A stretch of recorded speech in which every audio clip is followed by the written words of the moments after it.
What is forgiveness and what does it mean? Well, psychologists generally define forgiveness as a conscious, deliberate decision to release feelings of resentment towards a person who has harmed you, regardless of whether they actually deserve your forgiveness or not. And we've been told that we should forgive others. We were just never told exactly how to. Now, we can understand why we should forgive others because, as they say, it's like holding a hot coal in your hand. The only person that's getting hurt is ourselves, until we let it go. The other person might not even know that they've wronged us, but we still hold them in contempt and we want them to apologise for what they've done. And there's been different suggestions for exercises that we can do in order to help us to reach a point of forgiveness, whether it be to use affirmations or to write a letter to the person and burn it before you send it, or to do energy work around it. There's a multitude of different exercises, and all with the purpose of freeing ourselves from the pain and anguish that we hold. But deep down is a desire that we want them to apologise. And if they don't, then the only way we can free ourselves is by forgiving them. Because we want to move on with our lives. But the problem then is that we haven't truly learned what we're supposed to learn. And if we don't learn, then we can't fully move forward in our lives. So let's approach forgiveness differently. Let's ask ourselves what's really happening for us when we feel we should forgive someone for what we perceive they did wrong.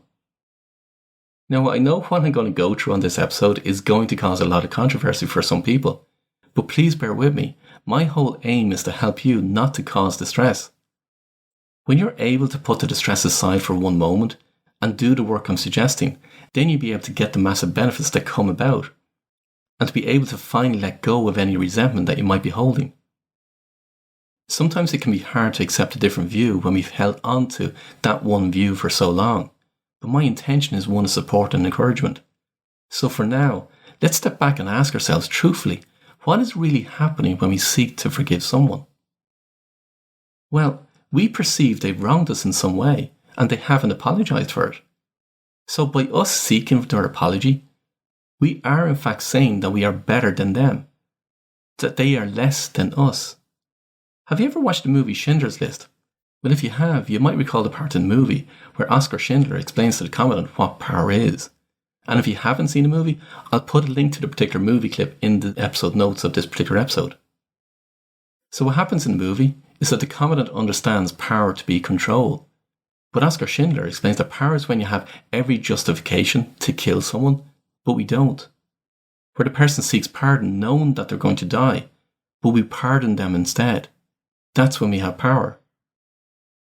In other words, when we pardon someone, we have power over them. Now, Oskar Schindler is saying it for a reason, because he wants to save lives. But here's the thing, when we perceive that someone has done wrong to us, we are above them, we have power over them. In other words, we're better than them, we're higher than them, and they are less than us. But here's something else. There was a book that I read as a kid, and it was called Animal Farm and written by George Orwell.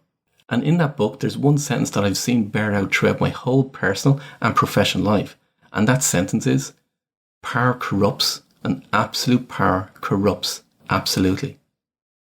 Now, you can observe that one sentence play out on a micro level and on a macro level, meaning in terms of your personal and your professional relationships, as well as leaders, large corporations, groups, organizations, and even countries. When you fully understand who you are, you'll know that you're no better and no less than anyone else that you come across. By seeking to come to a point of forgiving someone, really what you're saying is that you seek to pardon them. You seek power over them. You want their apology and their acknowledgement. But one reason you seek to pardon them is because you want to let go. You want to move on. You want to get forward in your life. But by wanting to forgive them, we're really elevating ourselves above them. And to move on in that way means you're moving on in a one-sided viewpoint, which means you're lopsided in your thinking. In other words, you still have a chip on your shoulder. You're not balanced. You're biased. You're not in equilibrium. So we go throughout our life carrying the story, and then we become the story. And as I said in an earlier episode, you're not your story. Now don't get me wrong, I've done it myself. That was until I learned a different way altogether. You see, we can do all the affirmations, exercises, and energy work we want, but if we don't change how we think, our conscious thoughts, then we just end up reprogramming our body and our energy. So we end up back at square one. So you can do the energy work and you can do the affirmations and different burning exercises, and you feel lighter and good about yourself as a result, but it's short-lived. Unless you sort out your thinking and your perceptions, then all that's going to happen is that you'll feel good for a period of time, and then your conscious thinking will bring you back to feeling hurt and resentful again. Because your unconscious is trying to get you to resolve it properly. It's like putting on a clean football jersey for a match and expecting not to get it dirty. You'll constantly have to wash it after every game. And as I said in the episode I called Snakes and Ladders Life, life is a game, and you don't want to end up back at square one every time. In order to move on, we need to get to a point of equilibrium with each and every moment. So if we're not to forgive, then what are we supposed to do? Well, let's relook at what the purpose of forgiveness is again. Forgiveness means that you're out of equilibrium, meaning your genius pendulum is out of equilibrium. And it's out of equilibrium because you're only seeing one side. And if you recall what I discussed in the last episode called The Broken Stick, you'll know that there's always two sides. It's the universal law of duality. When you see both sides in equal measures, your genius pendulum is in equilibrium. In other words, you're more objective because you see both sides. And by seeing both sides, you're in a state of true love. Not infatuation like what I discussed in an earlier episode, but true love. True love is the equilibrium state of being.